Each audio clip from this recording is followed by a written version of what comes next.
Welcome, everybody, to Minnesota Well Done. I'm Christos. This is Seth. Hey, guys. Hey. Yeah, we're back again. This week, we interviewed Kate Boerboon of Craftmade aprons. Dude. Amazing. Honestly, an amazing woman. Yeah, for such a little bit of time, too. Being in that business. Growing it so huge. And then, so humble and... Yeah, she started in 2018. She started in 2018, and she barely talked about her business. Barely. She talked about what she was giving back to the community, and it's all that matters. Dude, that was so awesome. It was so awesome. You could see, I could feel the energy, emanating from her. Just this pure, emotive, and empathetic, I don't even know how to explain it. It was just awesome. It was so awesome to be in her presence. We're not going to take up too much of your guys' time, but, we gave her a little bit of an introduction. We're going to get right into the interview. We talk about her Project Black and Blue. We talk about some of the things she's doing in the future, a little bit of what her business is comprised of, and we go from there. Let's give a little bit of a shout-out to her aprons. Yeah, okay? Yeah. Hey. Huh? Oh, yeah. There's a possibility for in the future. Right. Yeah. Awesome. Yeah, but thank you, Kate. Thank you very much, Kate. I hope everybody at home really enjoys the episode. And check out Black and Blue.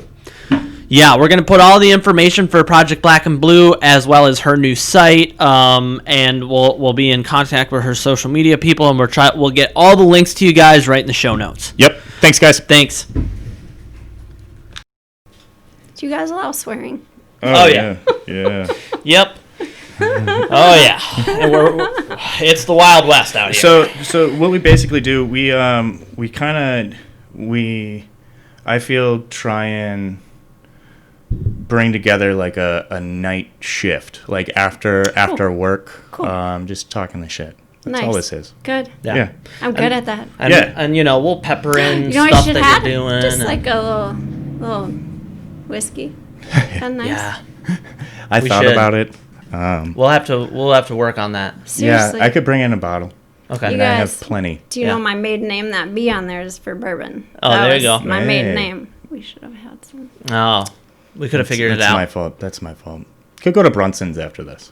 Well, I've been cool during, you're saying after shift. Wouldn't that be what we'd be doing right now? It's true. Yeah. It's true. Yeah. Just a little.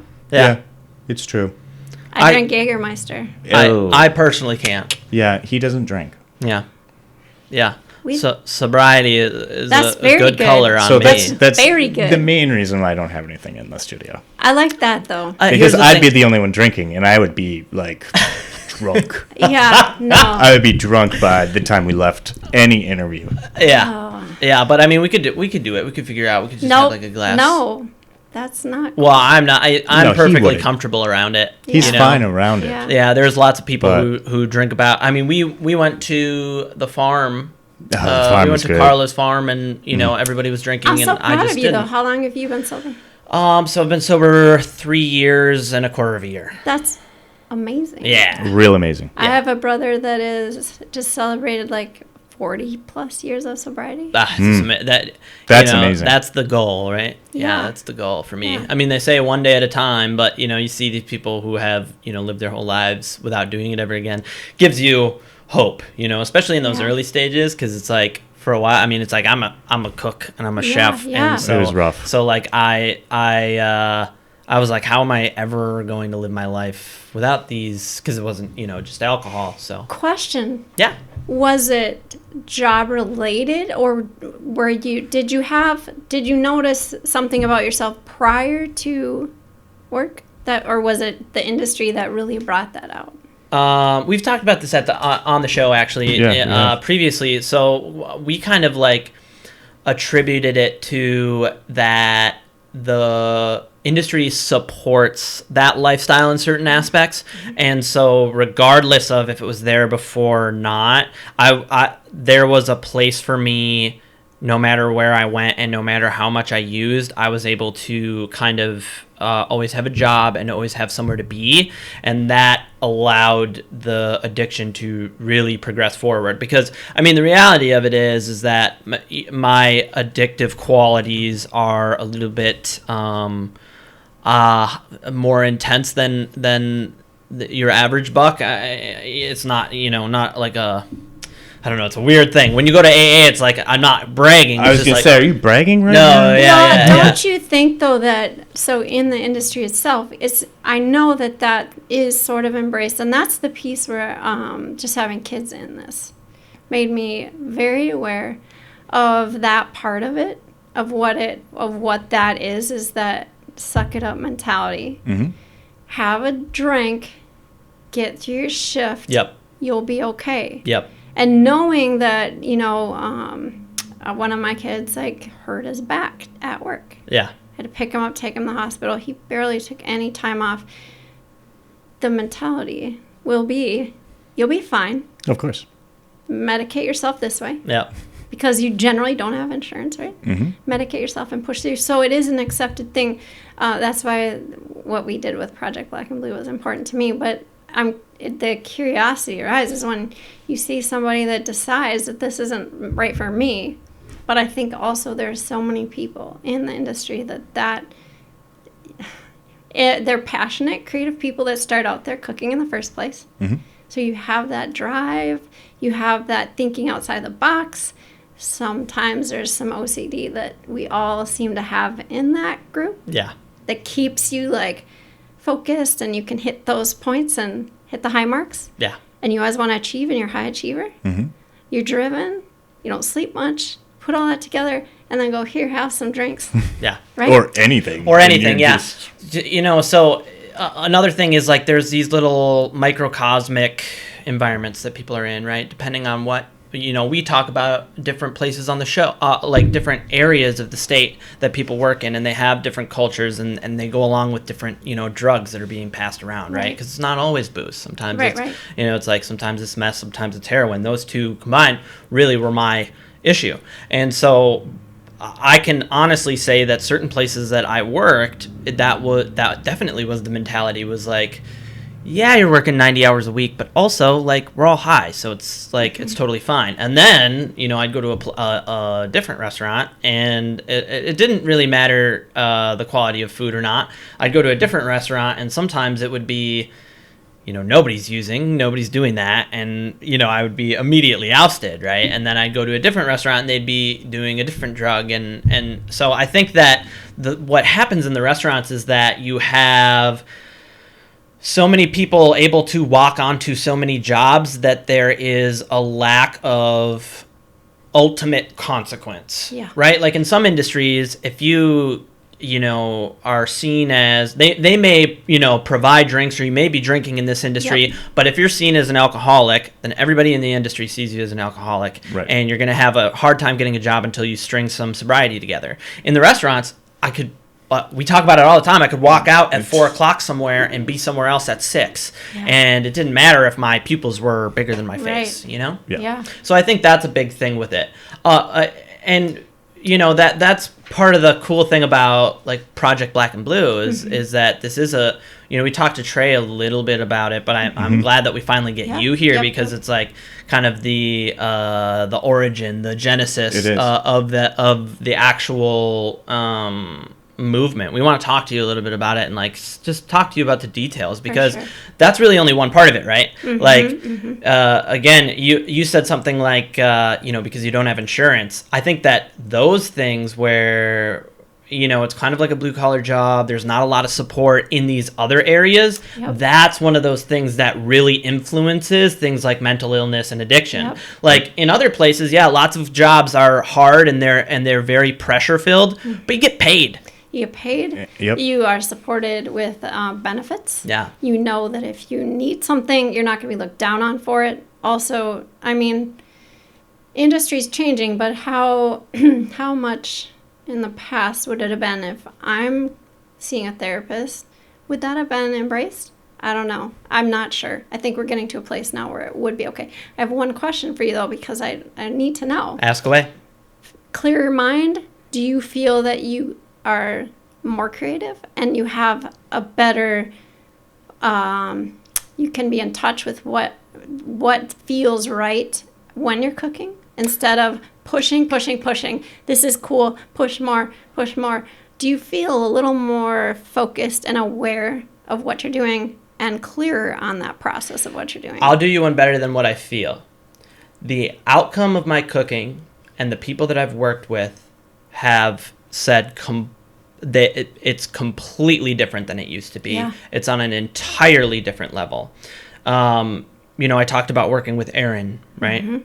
Earlier with you, Aaron Cave. I bring him up on the show often. But what we were able to do at Public would have never, ever wouldn't even been remotely possible if I was using. Yeah. Right? We were taking a restaurant that had been in the black for years. Yep.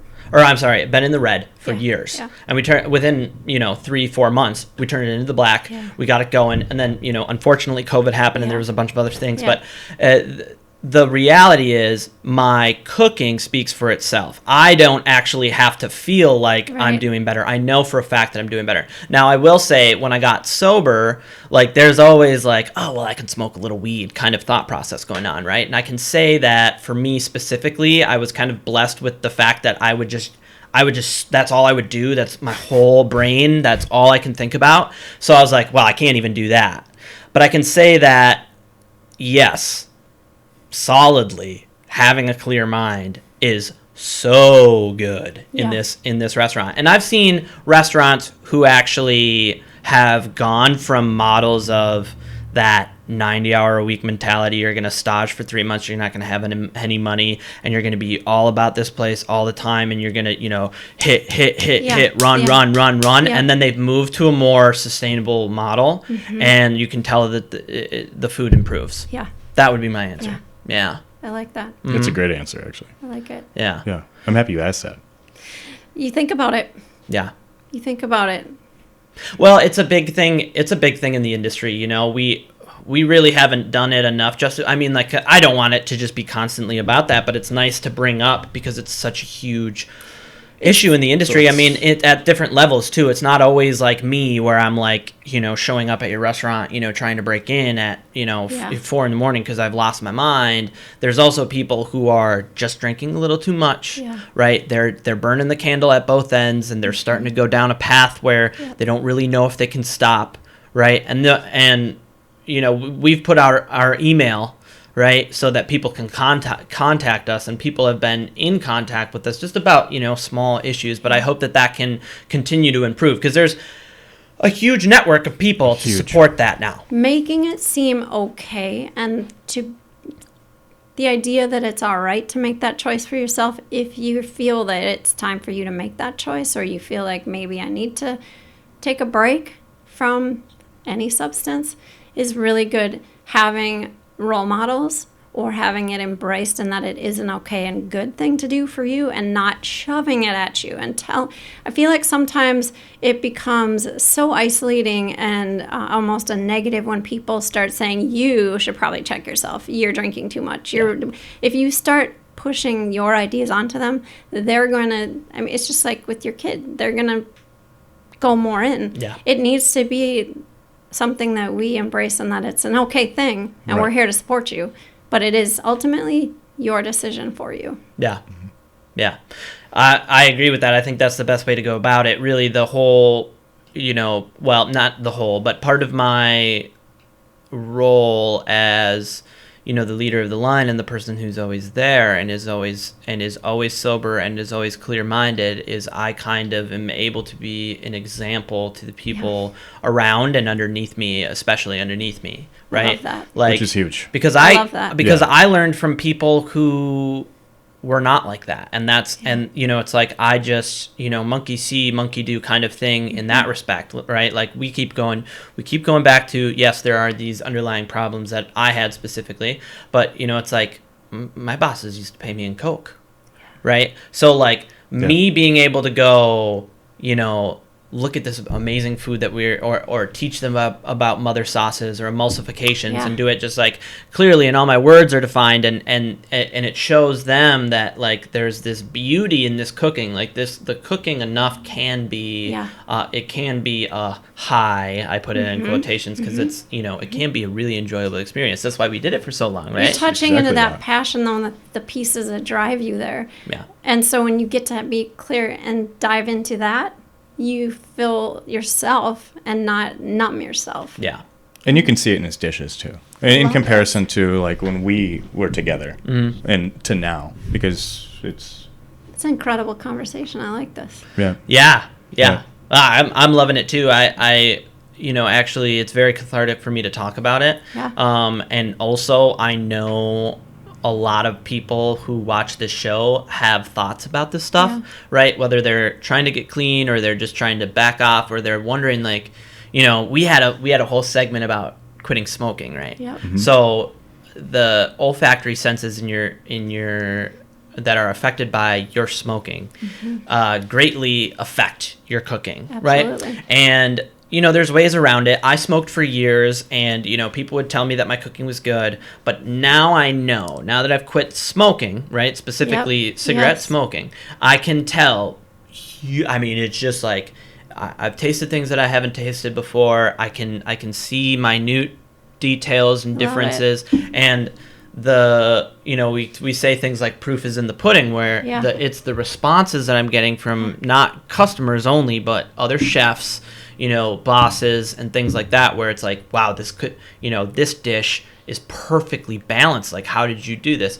And it's so, like, I just love to bring that to people, just the knowledge that it's possible, because like you said, for a lot of people, it wasn't okay to talk about. For me, it wasn't necessarily that it wasn't okay to say that I had these problems, because it was very clear that I had those problems. For me, it was, I don't see anybody doing it without these substances, right? Like, I don't see, oftentimes the people who would be talking to me about it, and they weren't, nobody was like, you're a goddamn drug addict, get the fuck out of here. It was never like that. It was like, you have a problem. I was like, yeah, but you also are like also doing the drugs with me. Like, you can't. And that's the whole. So it's like, how can we even do this? And for a very long time, well, actually, for like the first year of sobriety, the whole thing was like, I got to get out of this industry because there's no way to do it.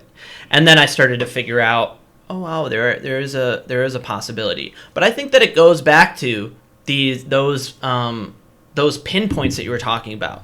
You need to have insurance. Yes. You need to be paid a livable wage, right? Yeah. Especially people who are like stages and are like really, really into the craft. You can get sucked into long times for working for free, right? And that's just like the worst decision you can make. You've done it, right? Mm-hmm. I've done it. I've done it for months at a time. Months at a time? I've done it for months at a time. Like a couple of times. Yeah.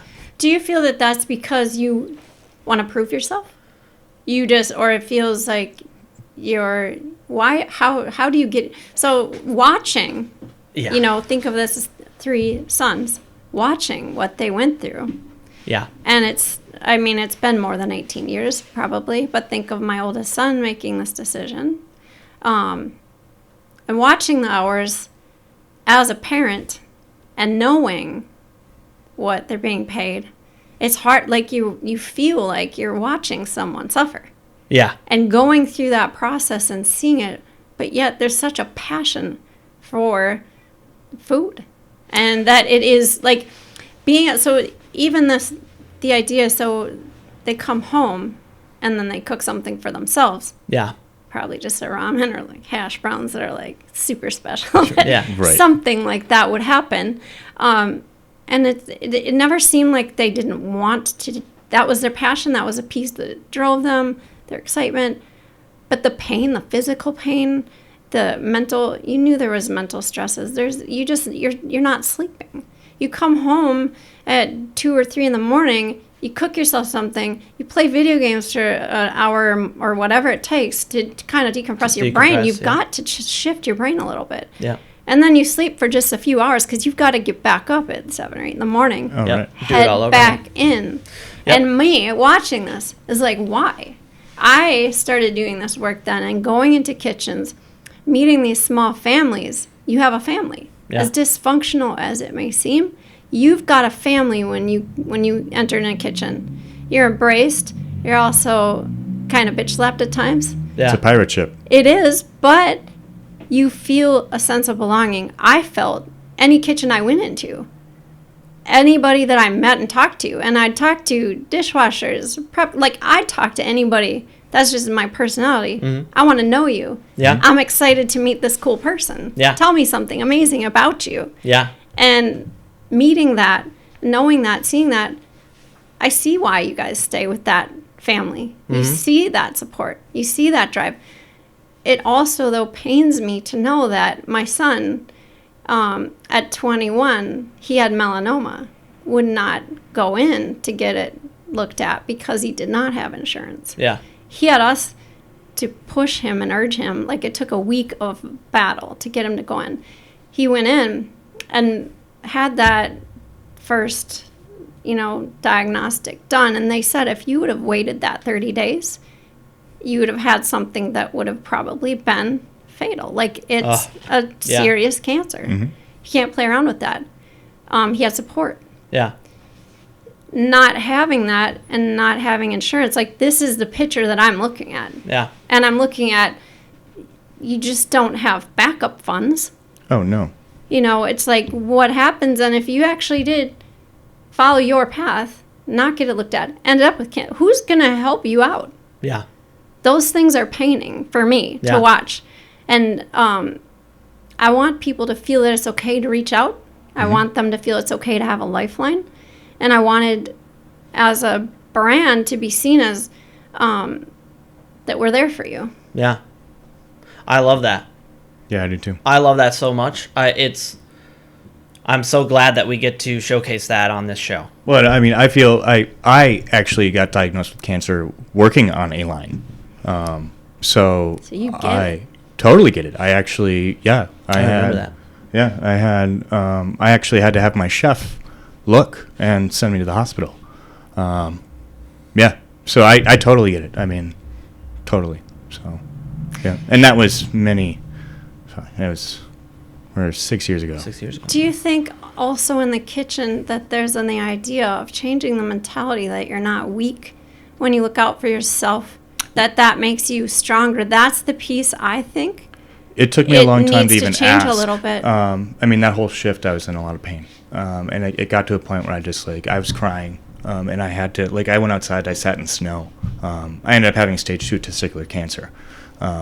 So, I was in more pain than I could even imagine. Yep. So, yeah. Did you have insurance at that time, by the way? Just a question. Yeah. And that's what brings us all up. That's I did the not. scary piece, right? So that you... So actually I went in, and they told me, actually, this is the stupid part. I actually wasn't completely diagnosed at that point. They told me that it was, I had rough play. Some kind of sex game I was doing or something messed up my shit. 2 months later, I was living in Florida, working for my father, insured, and it happened again. And so that's what, if you weren't insured by your dad, it wouldn't have been taken care of, is what you're saying. That's so good that you were misdiagnosed, but awful at the same time. I was misdiagnosed by Mayo, as well. My goodness. So I'm very yeah. That whole subject is it's tough because it's I was in so much pain and they go and tell me that it was something I didn't personally, that it was are you fucking kidding me? Yeah. Do you see this fucking softball, bro? Yeah. Yeah. This is not probably normal, man. Yeah. Yeah. So I ended up moving down to Florida anyway, shortly after that. So it worked out for me. Well, I'm sure that I just couldn't work in the kitchen at that point anymore. It was too hot. Absolutely. And it just bothered me. Yeah. Yeah. Sequence of events ended up being right, but awful. Yeah, and I ended up You going learned a back lot into the from that. kitchen, and then just had a nervous breakdown and left the kitchen and started bartending. There was something I think you touched on that was really, really important, because there was a change in me when I was working at the Lexington, and I was doing these long shifts, and this is when I was sober, right? And so I was I was more emotionally vulnerable than the average cat, especially someone who had been using, right? Mm-hmm. And I remember I got 11 hours into the shift, and I did a salmon that didn't get sent back, but it was the sear isn't perfect on it, so we're not going to send it out. And I had I'm kind of like a angry guy, right, in that respect. Like I don't get necessarily sad on the line. I get like, fuck, you know? And the guy who was directly above me, I think he was the sous chef at the time. He was also sober. He said, your value does not come from that salmon, and your value does not come from how many hours you work here. Go home, take a break, get your mind right. And it was a big thing because for a very, very long time, you talked about it. Is it about pride? Is it about passion? I think it is about those things, but I think really ultimately you start to value yourself on how many hours you're putting in and how much you're sacrificing. That's because your dignity has been taken away in these other respects. You're not making very much money. Your lifestyle is not conducive to making your family proud of you or attracting a mate or anything like that in those base senses, right? So all you really have left is, well, I'm here 90 hours a week. Yeah. I'm busting it down. I cut my finger last week, half off, I just glued it back together. I took a hot spatula. Went right back. Yeah. And Man, I kind of put a caricature on it, but it's like that was me. I definitely valued those things, and I instilled. Let's. You know what? We're gonna take a break real quick, and then we'll get right back into the subject. How's that sound, Kate? Good. Cool. Thank you. Hello, welcome back, everybody. I want you guys to check out our Patreon at www.patreon. That's shitty. Let me do it again. We can just go straight through. Just clap.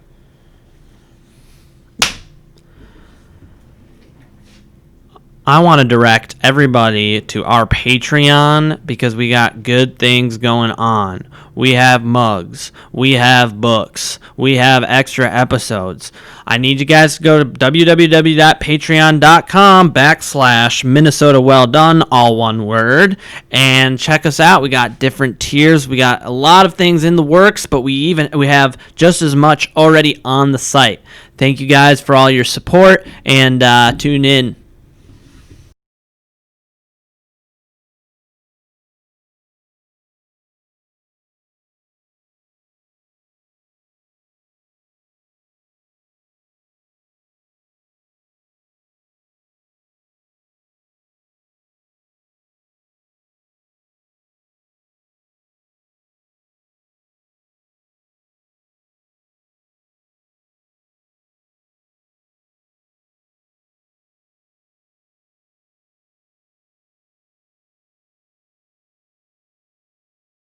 Like talking to you guys. Okay, right back in this. Oh, we're back. We are.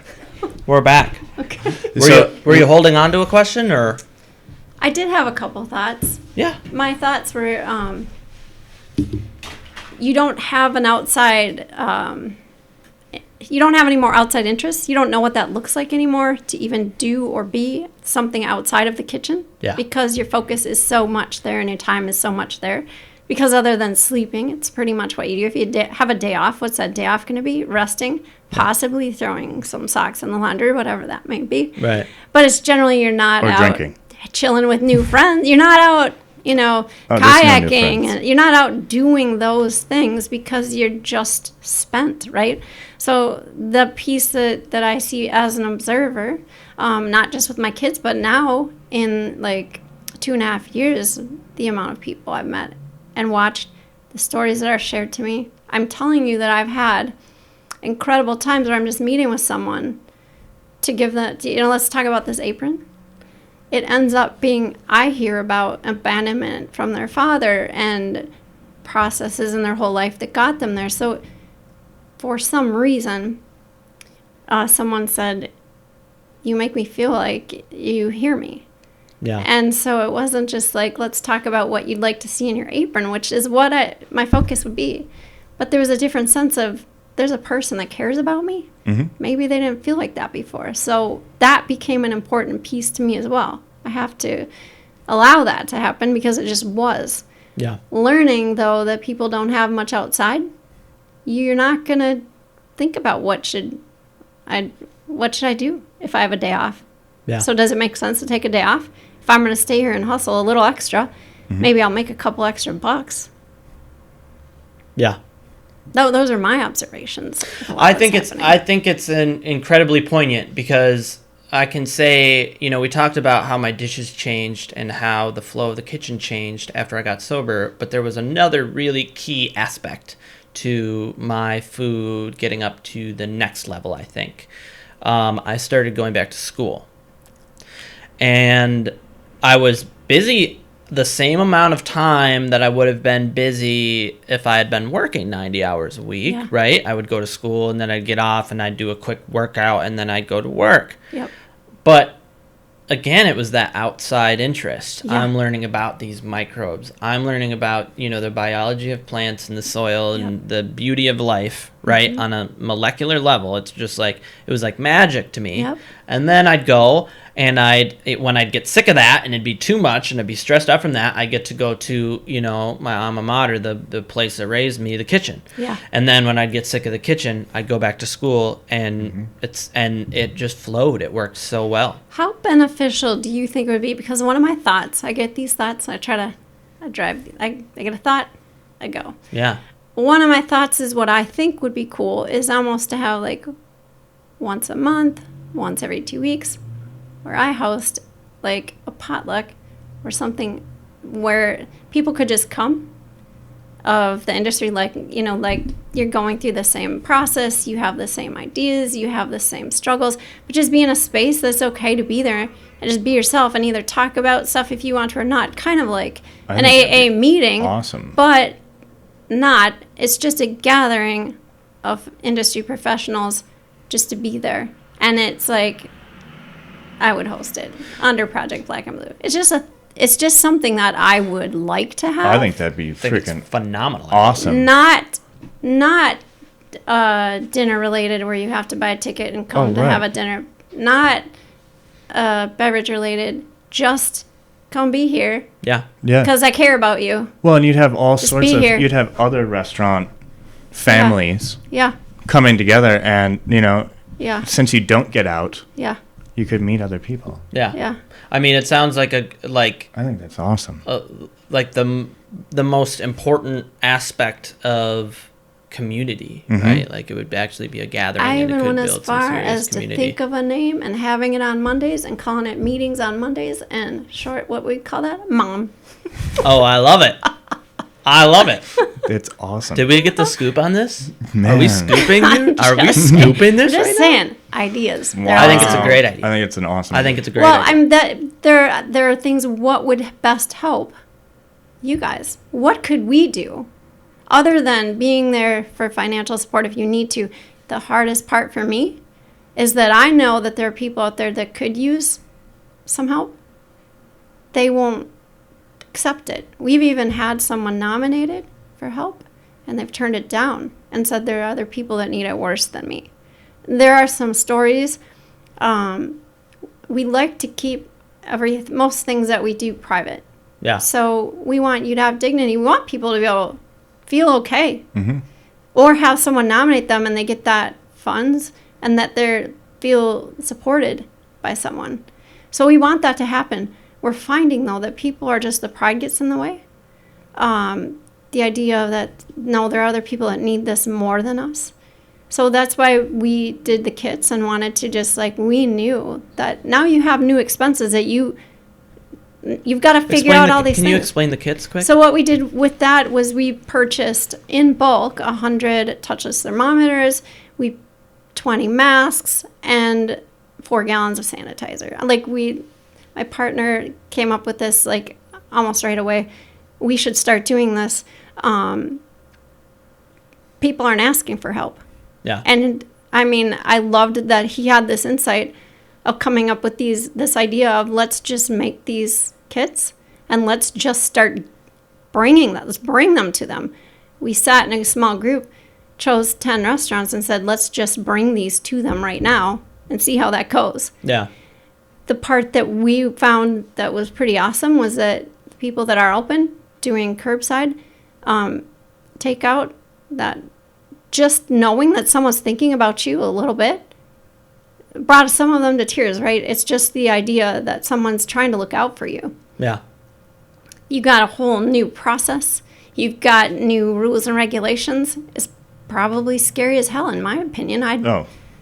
It's terrifying. I mean, I've been in contact, we talk about how I help out here and I help out there. So it's like I've been talking to, countless people. Some own their business. Some are running their business. They don't own it, right? Yep. But they're under the thumb of somebody else and they have to make all these changes.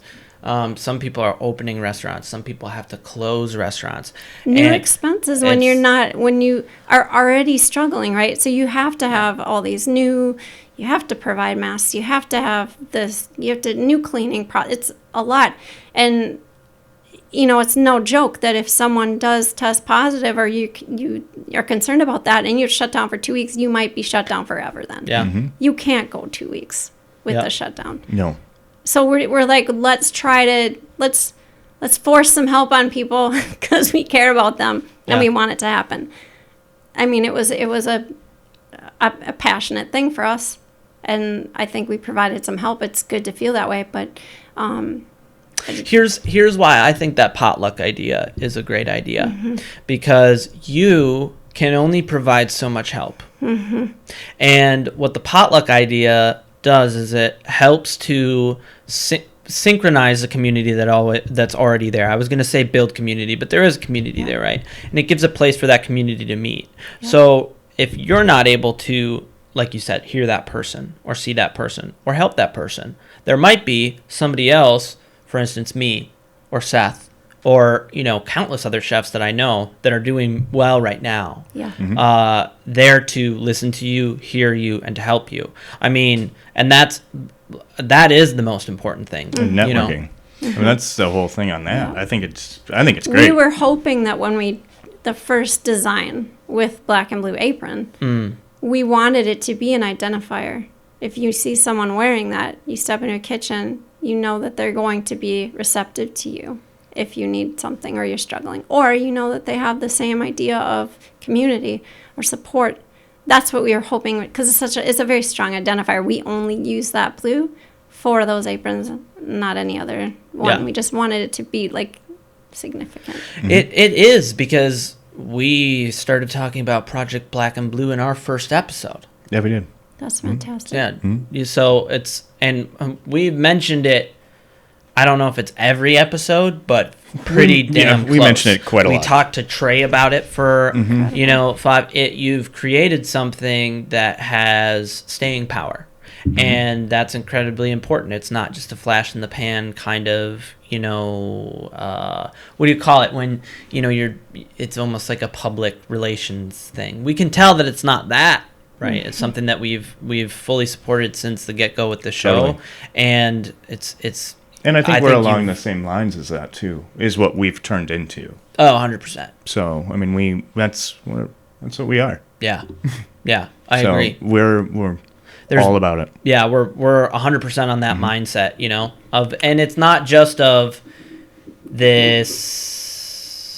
There's a problem and we need to fix it. Yeah. Like you said, it's that community, and we're here to be there with you, and that's what we've been able to do. We've been able to sit down with Carla and talk about her soil, and talk about her pigs, and talk about the issues that's going on with the processing plants, and then we were able to talk to Trey and about how some of his staff sometimes go through mental illness, and it's like how do I help them, and it's like we don't have a huge viewership right now, but everybody that continues to tune in, I feel like they're getting visual representation of the people who can be here for you. I feel like you're educating in a really kind way, and it's easy to understand what you're saying. Yeah. Because it comes from a place of being genuine. Yeah. Yeah. I think we come across as just line cooks. That's perfect. Mm-hmm. That's the way it should be. Yeah. It's perfect. Yeah. That's what we are, Deep down. It is. I mean, no matter what. Talk about. Some of my best days are being a line cook. Yeah. Yep. So. And that's what, that's what a lot of the time the people who are in need are line cooks, and it's like we are you. We know where you're coming from. How do we reach to them? How do we reach them? How do we reach them and make them feel okay? I think there's a two-pronged approach you could take, right? You could take it from the top down, right? So like any job that I get right now is going to be in a managerial standpoint. And for me to have the knowledge that my people are going through what they're going through, and that there are actual steps and programs that I can take to assist them, that is incredibly helpful. And that's one way to reach them, right? So, you talk about these places being family, right? Well, in a family, how do you reach the kids? You talk to the parents, right? And, I wouldn't say, I'm not getting into my ego and saying I'm the parent. It's just like in the managerial standpoint, it's like, I'm here for you. You're setting an example. Yeah. And then I think the other approach is things like this. We're doing a podcast. Steph is doing a podcast, and you're doing ads. You're doing whole ads about Craftmade Aprons Black and Blue Project with people who are on these message boards or the Facebook groups or the Instagram hashtags, and those are line cooks who are looking at that, and they can see that, and so. And that's the best part. We are changing the entirety of the zeitgeist behind our industry right now, and that's so those two things, right? I think this is a time too, though, where we have to. Look at the changes that we're forced to look at. I mean, it's almost time you have to do that, and there's no better moment than right now. Totally. But the hardest part, the things that I'm seeing, is that people are so isolated right now, and the people that don't have a job or without jobs, I'm concerned about them. Like, I check in on if they're not reaching out to me and struggling, but like people will reach out to me, share some struggles that they're going through. I'm great with that. The ones that I'm not hearing from, those are the ones that I'm worried about. It's somebody that you might have had concerns about prior. So if I know some people personally like that, I'm sure that it's at a much deeper level, and I think a lot about, because I've learned there are plenty of people in this industry that maybe aren't connected with their families, that maybe don't have an outside friend to reach. So you pull that kitchen family away, and maybe only a few people get to go back to work because we're limited on who gets to come, right? So not everybody gets to be there. So now you're the kid on, like, you feel like you're the kid that didn't get chosen for the kickball team, sitting on the bench, right? So you're that person. That isolation and that piece is what really concerns me. Deep down, I do have that on my mind. So I'm thinking, how do we reach out to them in a way that lets them know that we're here? Even like, that's what I'm thinking. Let's have a small gathering. We have a pretty decent sized space. We could do just a couple people to see how it goes. I know with COVID it's different now, but we could even gather outside. There's got to be something, though, to be able to reach out and let people know that, we're there for you. Sometimes those hotlines, I mean, do people want it? You feel like that's a last minute. You've hit the end. Now, you want something that's a little more preventative, shows some more support. I love what you guys are doing. This is exactly what people need to see, that it's good to be like this. Let's embrace that we have struggles. Let's embrace that we're not all perfect. But I want to think about what else is there to do. I've asked for suggestions from people. Like, I think my apron company started by my kids coming to me with needs. Yeah. And I was able to be just a open mind to work with them and create and build something for specifically them. I don't wear an apron, but I will fix it for you with what you need. Let me work with you. Come to me and let me know what will work. We'll brainstorm together. Those are the things that I think that I'd like to see even more of. Like, we have ambassadors and we're getting a lot of support, but there's still, I think, more that we could do.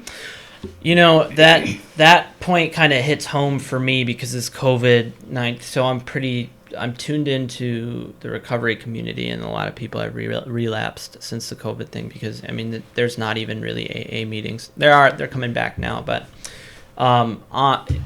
in the time that we've done this show, I've had one person die from relapsing, and one person who had been sober for quite a while go back go back out, as they would say in AA.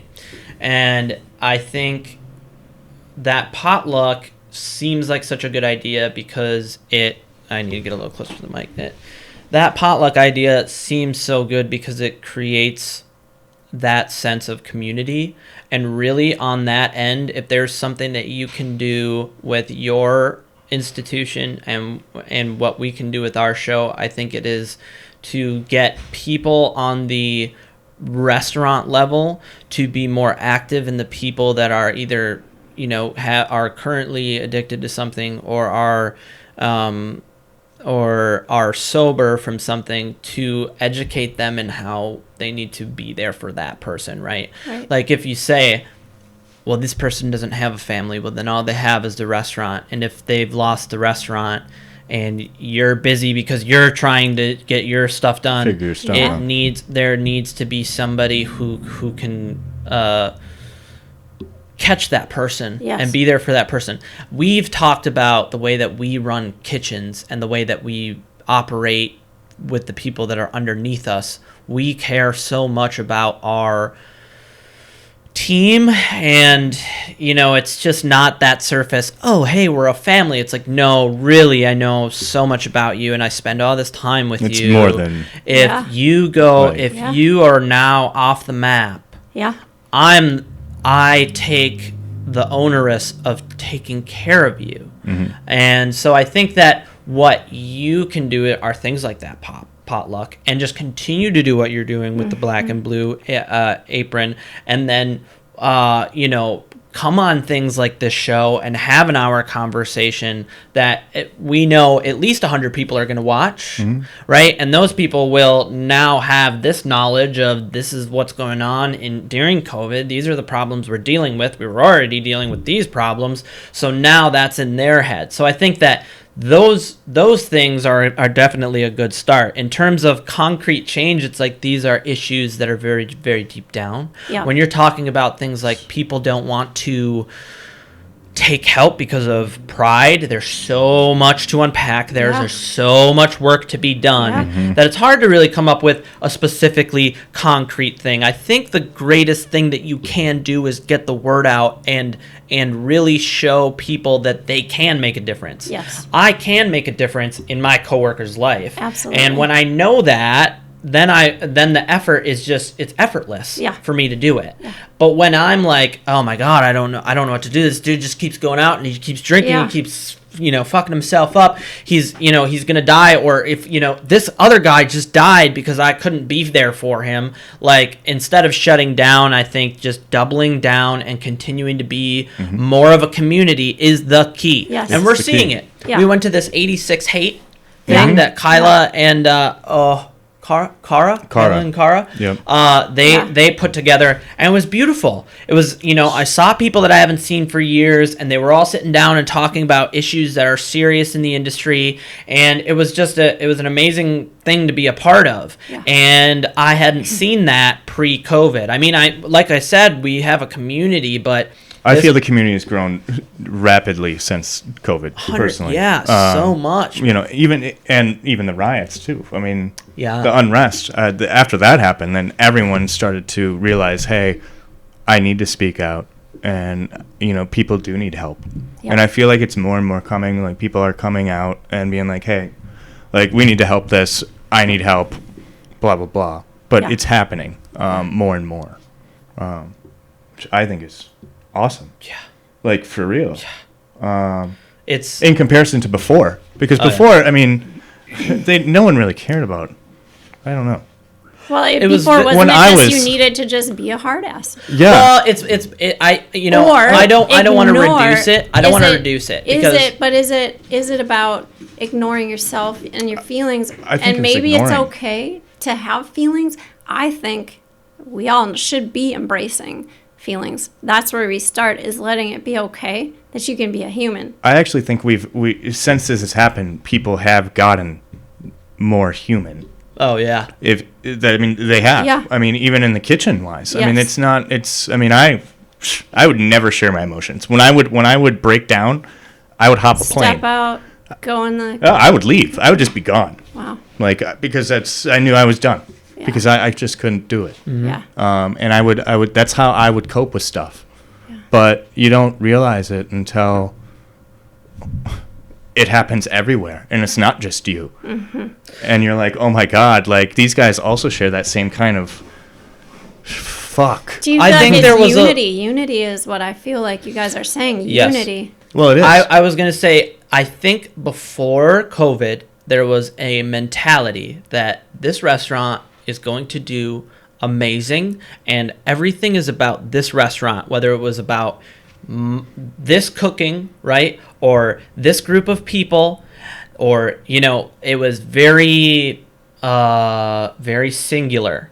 And then COVID happened, and it became, okay, well, we're getting pork from this person. We're Yeah, going right. out. We're going out with these people in their food truck to this thing. Yeah. And then this chef is going to come and he's going to cook here because his place had to shut down because of COVID. And then I'm moving over here. So all of a sudden, you have people who have never worked before with each other, like Jametta and Aaron and Justin and me and Brandon, and we all of a sudden we're all crammed in a food truck, and we're like, oh, these are the people who are going through the exact same thing as me. And exactly although it. I think those people that I just mentioned were a little bit more community-based in general, we talked to Jametta, and Jametta's like, I had never had any plan of doing any of this. Yeah. And then this happened, and, Yes. and I'm like, this is what it's all about. And it's like, we came up with this show, you know, in the midst of all this, and this whole show was inspired by things like, you know, we were going out and we're feeding 2,000 protesters for free.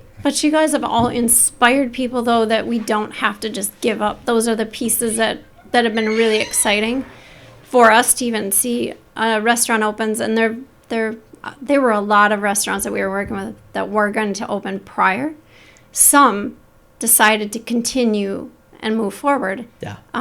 Mateo and his restaurant crew, they were like, they're in. They're doing well. I think people, all of us, they want to see something new. We want to see, I don't know, I kind of want to call it bravery, but I want to see that excitement of someone being, we're going to try this.